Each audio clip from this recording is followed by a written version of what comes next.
Hello everyone, welcome back to our channel Shiksha Pariksha. तो आज के इस वीडियो में हम पॉलिटी के क्लास 2 को डिस्कस करेंगे, जो कि स्पेशल नोट्स हमने आपके लिए बनाया है आपके एग्ज़ाम के लिए। क्लास 1 हमने कर चुका है, जो आप हमारे डिस्क्रिप्शन बॉक्स से लिंक ले सकते हैं। देखिए, पहला है कि जो 1773 का रेगुलेटिंग एक्ट, पिछली क्लास में हमने डिस्कस किया था कि संविधान क्या है, उसके बारे में कुछ इम्पॉर्टेंट तथ्य जो हैं हमने डिस्कस किए थे।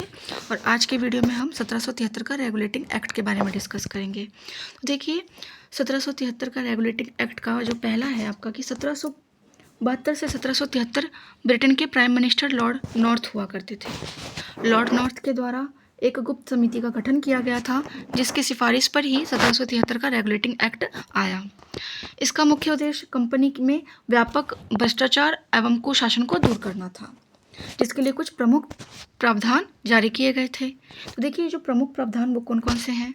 1773 के प्रमुख प्रावधान, तो 1773 का पहला प्रमुख प्रावधान ये था कि मद्रास एवं मुंबई प्रेसिडेंसियों को कोलकाता प्रेसिडेंसी के अधीन कर दिया गया था।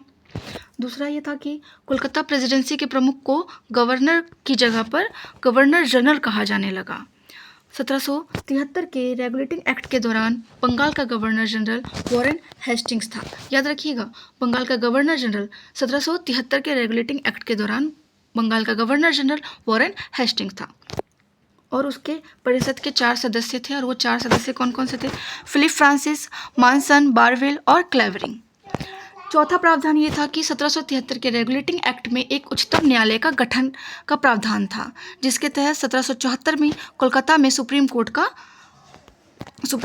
गठन किया गया, जो कि सिर्फ बंगाल के लिए ही था, जिसके प्रमुख न्यायाधीश सर एलिजा एम्फे थे। ठीक है, याद रखिएगा। नेक्स्ट देखिए यहाँ पे कि जबकि पूरे भारत के लिए सुप्रीम कोर्ट का गठन दिल्ली में 28 जनवरी 1950 में किया गया था। ये जो 1773 के रेगुलेटिंग एक्ट में उच्चतम न्यायालय का गठन किया गया था 1774 में कोलकाता में, वह सिर्फ बंगाल के लिए था, और पूरे भारत देश के लिए 28 जनवरी 1950 में किया गया था। 1773 के रेगुलेटिंग एक्ट की कमियों को दूर करने के लिए 1781 में एक एक्ट लाया गया, जिसे एक्ट ऑफ सेटलमेंट कहा जाता है। 1773 के रेगुलेटिंग एक्ट को प्रयास और भूल की संज्ञा दी जाती है।